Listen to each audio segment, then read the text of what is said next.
মধ্যপ্রাচ্যের উত্তপ্ত আকাশের নিচে আরব সাগরের ঢেউ পেরিয়ে এক বাংলাদেশি জাহাজ দাঁড়িয়ে আছে অপেক্ষায়। নাম তার বাংলার জয়যাত্রা। নামের মতোই যাত্রা হওয়ার কথা ছিল দীর্ঘ, ব্যস্ত আর গুরুত্বপূর্ণ। কিন্তু সেই যাত্রা থেমে গেছে এক অদৃশ্য দেয়ালে, হরমুজ প্রণালীর মুখে। এই প্রণালী শুধু একটি জলপথ নয়, বরং বিশ্ব বাণিজ্যের অন্যতম গুরুত্বপূর্ণ ধমনী। বিশ্বের বিপুল পরিমাণ জ্বালানি তেল এই সরু পথ দিয়ে যাতায়াত করে, আর এখন সেই পথের নিয়ন্ত্রণ শক্ত হাতে ধরে রেখেছে ইরান। ঘটনার শুরুটা সাম্প্রতিক যুদ্ধকে ঘিরে।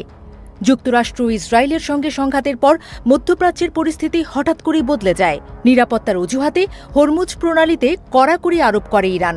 ফলে যে কোনো জাহাজকে এই পথ পার হতে হলে ইরানের অনুমতি লাগছে, আর সেখানেই আটকে গেছে বাংলার জয়যাত্রা। ৩৭,০০০ টন সার বোঝাই এই জাহাজটির গন্তব্য ছিল দক্ষিণ আফ্রিকার কেপটাউন ও ডারবান। কিন্তু এখন এটি সংযুক্ত আরব আমিরাতের কাছাকাছি সমুদ্রে নোঙর করে আছে।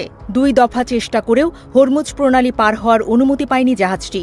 ইরানি নৌবাহিনী স্পষ্ট জানিয়ে দিয়েছে, অনুমতি ছাড়া কোনো অগ্রগতি সম্ভব নয়। বাংলাদেশ শিপিং কর্পোরেশনের মালিকানাধীন এই জাহাজটি একটি বিদেশি প্রতিষ্ঠানের মাধ্যমে পরিচালিত হলেও এর নাবিকরা সবাই বাংলাদেশি। তাদের প্রতিদিন কাটছে অনিশ্চয়তায়। কখন অনুমতি মিলবে, আদৌ মিলবে কিনা, এই প্রশ্নই এখন সবচেয়ে বড়। তবে শুধু নিরাপত্তা বা যুদ্ধ পরিস্থিতিই নয়, এর পেছনে রয়েছে কূটনৈতিক টানাপোড়েনও। ঢাকার কূটনৈতিক মহলে এখন যে ব্যাখ্যাটি বেশি শোনা যাচ্ছে তা হল বাংলাদেশ সরকারের কিছু সাম্প্রতিক অবস্থান ইরানকে ক্ষুব্ধ করেছে।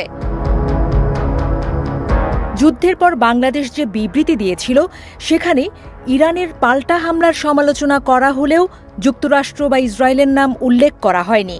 পরে আরেকটি সংক্ষিপ্ত বিবৃতিতে ইরানের সর্বোচ্চ ধর্মীয় নেতা আয়াতুল্লাহ আলী খামেনির মৃত্যুর ঘটনায় শোক জানানো হলেও সেটিকে যথেষ্ট মনে করেনি তেহরান। ইরানের দৃষ্টিতে বাংলাদেশ স্পষ্টভাবে তাদের পক্ষে অবস্থান নেয়নি, বরং একটি দ্ব্যর্থক অবস্থান নিয়েছে। আর সেই অসন্তোষই এখন বাস্তব প্রভাব ফেলছে সমুদ্রপথে। ঢাকায় নিযুক্ত ইরানের রাষ্ট্রদূত প্রকাশ্যে এই অসন্তোষের কথা জানিয়েছেন। তিনি বলেছেন, বাংলাদেশের বিবৃতি ইরানের প্রত্যাশা পূরণ করতে পারেনি। এমনকি খামেনির মৃত্যুর পর দূতাবাসে শোক বইতে বাংলাদেশের পক্ষ থেকে কেউ স্বাক্ষর না করায় ক্ষোভ আরও বেড়েছে। এদিকে বাংলাদেশ সরকার বিষয়টি সমাধানে কূটনৈতিকভাবে সক্রিয়। পররাষ্ট্রমন্ত্রী ইতিমধ্যেই ইরানের উপপররাষ্ট্রমন্ত্রীর সঙ্গে বৈঠক করে জাহাজটির নিরাপদ যাত্রা নিশ্চিত করার অনুরোধ জানিয়েছেন।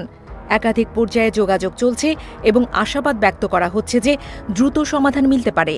কিন্তু বাস্তবতা হল, হরমুজ প্রণালী এখন শুধু একটি বাণিজ্যিক পথ নয়, বরং এটি কৌশলগত অস্ত্র। ইরান চাইলে এই পথ নিয়ন্ত্রণ করে বিশ্ব অর্থনীতিতে চাপ সৃষ্টি করতে পারে, আর সেই চাপের ছোট একটি প্রতিফলন দেখা যাচ্ছে বাংলার জয়যাত্রার ঘটনাতে। এই ঘটনায় শুধু একটি জাহাজ নয়, বরং একটি বড় প্রশ্ন সামনে এসেছে: বাংলাদেশের পররাষ্ট্রনীতি কতটা ভারসাম্যপূর্ণ? আন্তর্জাতিক সংকটে অবস্থান নেওয়ার সময় কিভাবে নিজেদের স্বার্থ রক্ষা করা উচিত? সাবেক কূটনীতিকরা বলছেন, পররাষ্ট্রনীতিতে ধারাবাহিকতা ও নৈতিক অবস্থান খুব গুরুত্বপূর্ণ। কোনো সংঘাতে নিরপেক্ষ থাকতে হলে সেটি স্পষ্টভাবে প্রকাশ করাও জরুরি। না হলে ভুল বার্তা যেতে পারে, যা পরবর্তীতে কূটনৈতিক সম্পর্ককে প্রভাবিত করে।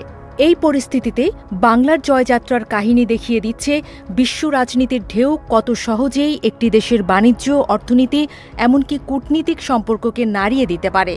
তাই সমুদ্রের মাঝখানে দাঁড়িয়ে থাকা জাহাজটির এই অপেক্ষা কেবল অনুমতির জন্য নয়, বরং দুই দেশের মধ্যে বোঝাপড়ার নতুন পথ খোলার জন্যও।